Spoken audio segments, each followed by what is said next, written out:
episode 111, titled Port Security, Limiting Lateral Movement at the Edge, we frame port security as the discipline of controlling what can plug into networks, because the simplest way to reduce edge risk is to limit who can physically or logically attach to an access port. Even in cloud-heavy environments, the access layer still matters, because endpoints, phones, printers, and specialized devices are where compromise often begins and where lateral movement starts if controls are weak. Port security is not a replacement for higher-level identity and segmentation controls, but it is a practical guardrail that prevents casual rogue attachments and makes unauthorized expansion of network access harder. The exam tends to test this as an access layer control that is easy to describe and easy to misuse, so the key is understanding both how it works and where it belongs. When you treat port security as an edge control habit, you align it naturally with onboarding processes and monitoring, rather than turning it into brittle static configuration. Before we continue, a quick note. This audio course is a companion to the CloudNetX books. The first book is about the exam and provides detailed information on how to pass it best. The second book is a Kindle-only ebook that contains 1,000 flashcards that can be used on your mobile device or Kindle. Check them both out at cyberauthor.me in the Bare Metal Study Guide series. One of the core techniques in port security is limiting the number of media access control addresses, often shortened to MAC addresses after first mention, that are allowed on a single physical port. The intent is straightforward. An office desk port should not quietly become a mini-switch uplink that supports many devices, and a network jack should not allow any random device to connect without at least some basic control. Limiting MAC addresses reduces the risk of rogue device attachment because an attacker cannot simply plug in a switch and expand network access to multiple endpoints without triggering a violation. It also reduces opportunistic misuse, such as users plugging in unauthorized wireless access points or personal routers that create shadow networks. The exam expects you to recognize that this is a course control based on device identifiers, which helps with basic enforcement but does not provide strong identity assurance by itself. When applied correctly, it provides edge friction that supports segmentation and monitoring by keeping device attachment patterns predictable. Port security is not only about counting devices, it is also about deciding what happens when a violation occurs, because the response determines whether the control is usable or constantly disruptive. Common actions include restricting traffic, shutting down the port, or generating an alert for review, and each action has a different trade-off between security and availability. Restrict modes can block the violating device while keeping known devices working, which reduces user disruption but still limits rogue expansion. Shutdown actions are stronger and can immediately stop potential misuse, but they can also create desk outages if misconfiguration or legitimate multi-device use triggers the limit. Alerting supports investigation and trend analysis, and it is often the most sustainable starting point because it provides visibility without immediate service interruption. The exam framing usually expects you to understand that enforcement strength should match risk, and that visibility-first approaches can be used to tune limits before aggressive shutdown behavior is deployed. Applying stronger controls at the access layer, not on core links, is an important placement principle because port security is designed to govern edge attachment, not the stable trunk links that carry aggregated traffic. Access layer ports connect to endpoints and local devices, which is where attachment risk and rogue switching behavior exist. Core links and uplinks often legitimately carry many MAC addresses, and applying strict port security there can cause widespread outages and is usually a sign of misapplied control intent. The exam expects you to recognize that controls must match the layer's role and that access ports are the right place for attachment guardrails, while core and distribution layers rely on different stability and redundancy assumptions. Placing port security where the device population is predictable also makes tuning practical, because you can define expected patterns for desk ports, conference rooms, and kiosk locations. When you apply the control at the correct layer, it becomes a safety feature rather than an instability source. A device onboarding process is critical because without it, port security creates constant exceptions and constant support tickets, which eventually leads to the control being weakened or disabled. Onboarding includes registering known device identifiers when that model is used, defining which devices are allowed on which port types, and ensuring that move, add, and change activities update the expected device set. It also includes clear rules for multi-device desk setups, such as a phone plus a laptop, and for docking stations or virtual desktop endpoints that may present multiple identifiers. The exam expects you to recognize that operational processes make technical controls sustainable because the environment changes and the control must adapt without requiring heroics. When onboarding is consistent, violations become meaningful signals rather than daily noise, and that improves security and reduces user frustration. A good onboarding workflow also supports auditing because it ties exceptions and allowed devices to explicit approvals and time bounds. Consider a scenario where an attacker or an uninformed user plugs in a rogue switch to a desk port, effectively trying to expand one network jack into multiple network connections. Without port security, the switch can provide connectivity to multiple devices, some of which may be unauthorized, and this can expand lateral movement opportunities across the access network. With port security limiting the number of allowed MAC addresses, the moment additional devices appear, the port triggers a violation, and the configured response can restrict the additional devices, alert the operations team, or shut down the port depending on policy. The result is that the rogue switch fails to silently turn one port into a small access hub, and responders get a signal that a physical attachment pattern has changed. In this scenario, the value is not only blocking the expansion, but also creating visibility, because the presence of a switch on a desk port is often a policy violation that warrants investigation.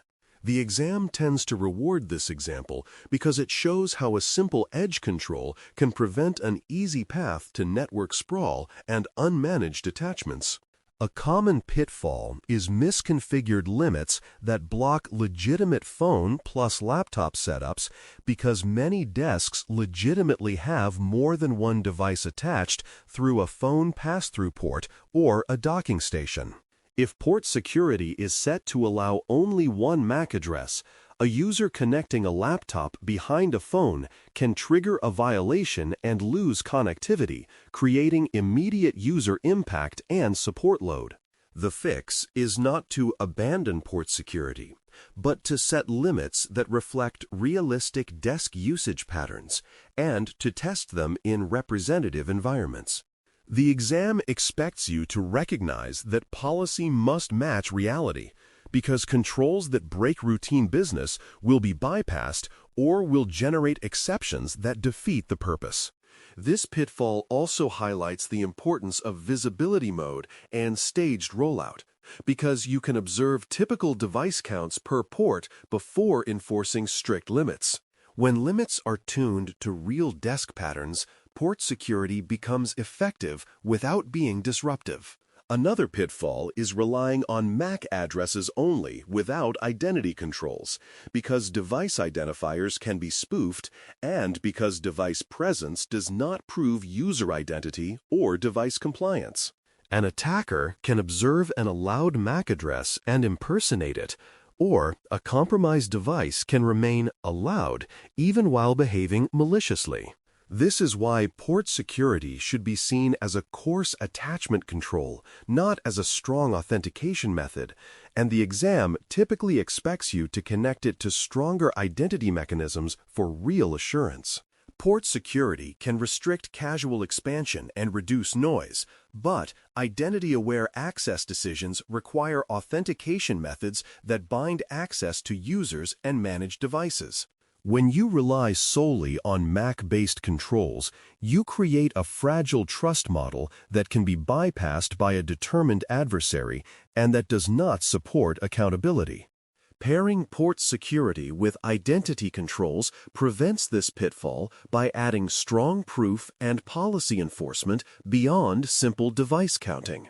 A quick win that strengthens port security is pairing it with IEEE 802.1x, often written as 802.1x on first mention, because that provides stronger authentication at the access layer. 802.1x enables port-based authentication, often using certificates or credentials, which ties network access to validated identities rather than to spoofable MAC addresses alone. When combined with port security limits, you get both identity assurance and attachment guardrails, where unauthorized devices fail authentication and unauthorized expansions trigger violations. This pairing also supports posture-based access when integrated with network access control systems, because authenticated endpoints can be placed into appropriate segments based on compliance. The exam often rewards this layered approach because it demonstrates you understand that attachment control and identity control are complementary, not interchangeable. When you pair them, you reduce the reliance on static identifiers and improve both security and operational clarity. Operationally, documenting exception approvals and expiration dates is essential because exceptions are how edge controls gradually weaken if they are not governed. Exceptions may be needed for special devices, conference rooms, lab setups, or temporary project hardware. But each exception expands what is allowed and therefore expands potential risk. If exceptions have no expiration, they become permanent and forgotten, creating the same drift problem seen with legacy access control lists in firewalls. Documentation should capture why the exception exists, who approved it, what ports it applies to, and when it should be reviewed or removed, because that context supports future audits and incident response. The exam expects you to recognize that documentation is part of control integrity, because an undocumented exception is indistinguishable from accidental misconfiguration. When exceptions are time-limited and reviewed, port security remains aligned with current needs rather than becoming a historical artifact. A memory anchor that fits port security is plug control, limit devices, alert, review, because it captures the edge control workflow in a way that stays practical. Plug control reminds you the control is about what connects at the physical edge. Limit devices reminds you the primary mechanism is restricting how many devices can attach through a port. Alert emphasizes visibility, because violations should produce signals that can be investigated rather than being silently ignored.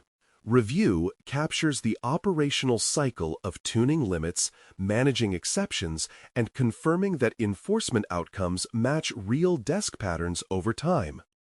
This anchor aligns with exam thinking because it emphasizes that port security is both a configuration and an operational practice.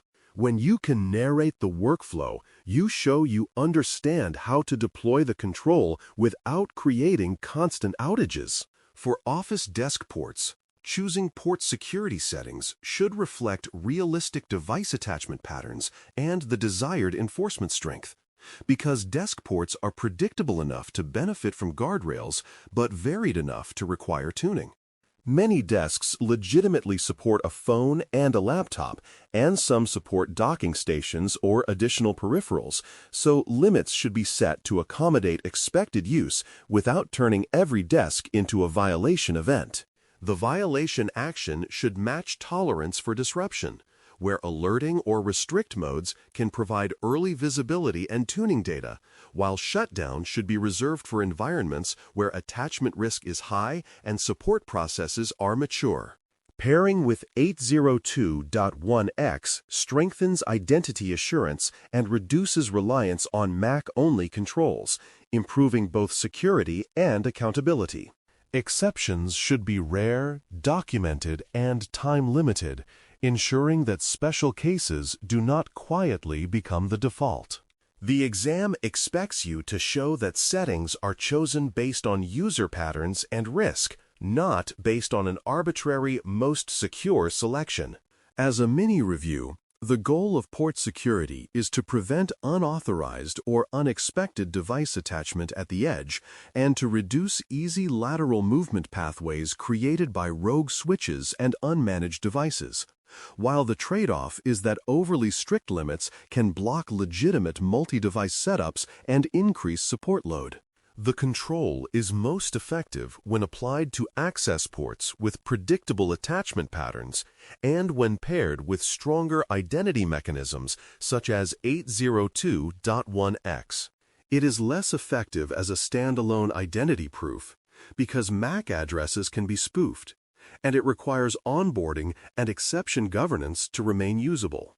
This summary reinforces that port security is an edge guardrail, not a complete access control system, and the exam generally values that realism. When you hold the goal and trade-off together, you can justify settings and placement choices clearly. That clarity is the hallmark of a strong exam answer. Episode 111 concludes with a practical edge control approach. Apply port security at the access layer to limit device attachment. Choose violation actions that balance visibility and disruption, and support the control with onboarding and documented, time-limited exceptions. Limiting MAC addresses per port reduces rogue device attachment and makes it harder to expand access through unauthorized switching, but it must be tuned to real desk patterns to avoid blocking legitimate phone plus laptop workflows. Avoiding the pitfalls means not relying on Mac-only identity and not deploying strict limits without pairing them with stronger authentication and testing. Pairing with 802.1x improves identity assurance and reduces spoofing risk, while logging and review provide the feedback loop needed to keep the policy aligned with reality. The edge control mapping rehearsal assignment is to narrate how a desk port, a conference room port, and a higher-risk public area port would be configured, what violations would trigger, and how exceptions would be approved and expired. When you can narrate that mapping clearly, you demonstrate exam-ready understanding of port security as a layered access control that reduces lateral movement at the edge without stopping business. Thanks for listening. For more audio courses, daily newsletters, and more, please visit baremetalcyber.com.